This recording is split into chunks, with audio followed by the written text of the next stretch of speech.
Question number 5 कह रहे किसी बेलनाकार स्तंभ का व्यास 50 सेंटीमीटर। स्तंभ का व्यास कितना है? अब ये जो आपका स्तंभ है किस आकार का है जी? बेलनाकार। बेलनाकार स्तंभ देखिए हमारे स्तंभ है, एक खंबा, ये आपका क्या हो गया? बेलनाकार है। स्तंभ मतलब एक खंबा हो गया, बेलनाकार है। इसका व्यास कितना है जी? व्यास 50 सेंटीमीटर। कितना सेंटीमीटर? 50। तो जो दिया है उसको आप एक और चीज दिया है देखिए, और ऊंचाई कितना है जी? 3.5 मीटर। मीटर में है।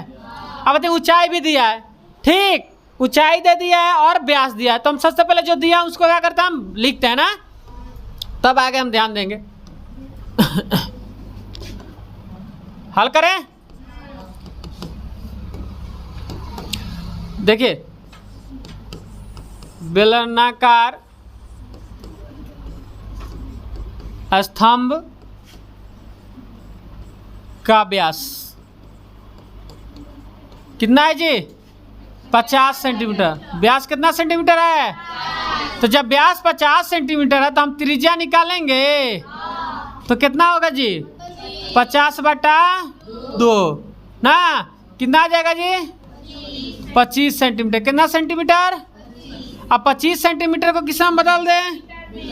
क्यों मीटर में बदले? क्योंकि देखिए यहाँ दो ऊंचाई किस में दिया है? मीटर में, तो इसको भी मीटर में बदल देते हैं। बात समझ में आ रहा है? तो मीटर में बदलेंगे तो क्या करेंगे जी? 25/100। 100 से भाग करेंगे तो किस में बदल गया? मीटर में। बात समझ में? वैसे ही उसको रहने देते, कटाते नहीं है, कट जाएगा बाद में, कटा देंगे। अब देखिए ऊंचाई कितना दिया है? ऊंचाई h कितना दिया है जी?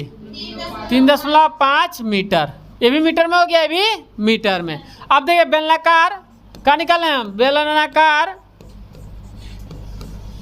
स्तंभ का क्या निकाल दें? बेलनाकार स्तंभ का वक्र पृष्ठीय क्षेत्रफल ना। अब वक्र पृष्ठीय क्षेत्रफल निकालेंगे तब देखिए आगे हम क्या करेंगे। 12.12 रुपया प्रति मीटर स्क्वायर की दर से इस स्तंभ का वक्र पेंट कर रहा है। अब देखिए 1 मीटर स्क्वायर जब पेंट करेगा ना तो 12.5 रुपया लेगा, मतलब 12 रुपया 50 पैसा ना। 1 मीटर स्क्वायर पेंट करेगा तो इतना रुपया लेगा। तो हम सबसे पहले क्या करते हैं, बेलनाकार जो स्तंभ है इसका क्या निकालते हैं हम? वक्र पृष्ठीय क्षेत्रफल जितना आएगा उससे क्या करेंगे? 12.5 रुपया में क्या कर देंगे? गुणा। हमारे आंसर आ जाएगा। बतिया समझ में आया? तो हम पहले वक्र पृष्ठीय क्षेत्रफल क्या होता है जी? 2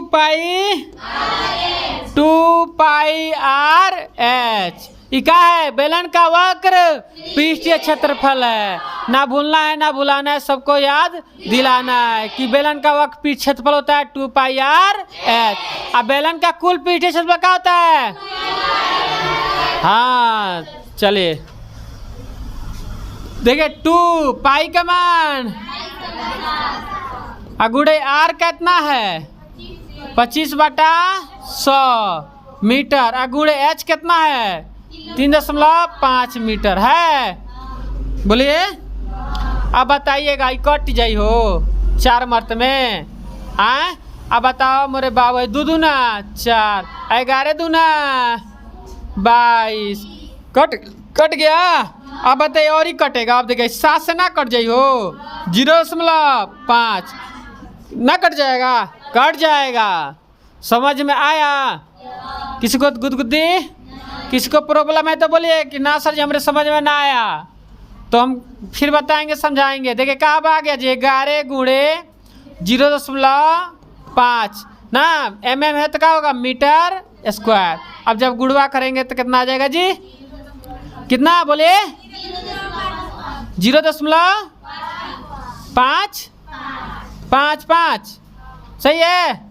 इतना मीटर स्क्वायर आ गया। मतलब जो बेलनाकार स्तंभ है खंबा उसका वक्र पृष्ठीय क्षेत्रफल इतना आ गया। अब बताइए, अब यहाँ देखिए ध्यान दीजिए, 1 मीटर स्क्वायर पेंट कर रहे थे कितना रुपया? कितना रुपया? हाँ तो अब देखिए क्या करेंगे। चूंकि 1 मीटर स्क्वायर पेंट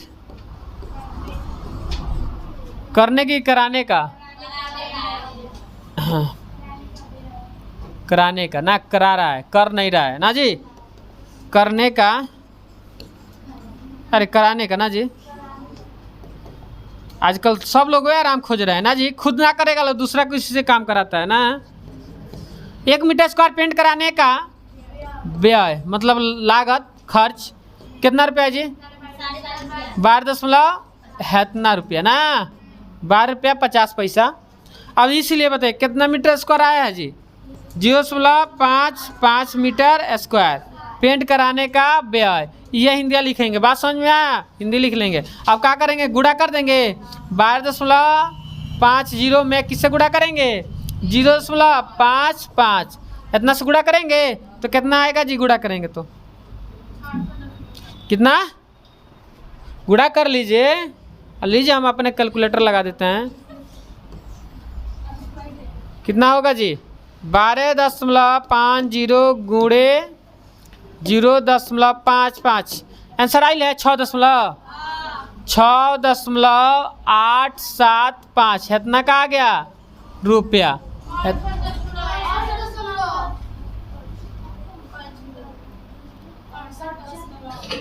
ओ तरीका छूट गया। 12.50 यहाँ गुणा नहीं ना, गलती कर दिया लो।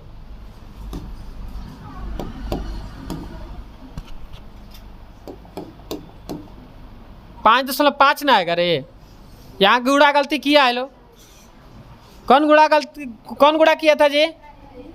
हैं लोल है, बता कहाँ आ गया जी? गुणा करने पे यहाँ गलती हुआ है, गुणा 5.5। ठीक है, आए बात समझ में? हाँ तो यहाँ हम क्या लगा लेंगे जी? 5.5 5.5। अब गुणा करेंगे ना जी। चलिए गलती कर दी, कोनो बात ना है, इंसाने से गलती होला। का यो 12.50 आ गुणे 5.5 गुणा करेंगे तो आगे 68.75 मतलब 68.75 इतना आ गया आंसर। बोले समझ में आया? किसी को दिक्कत? कहीं पूछना है? समझ में आया पूरा? चले तो लिखिए, चित्र बना लीजिएगा।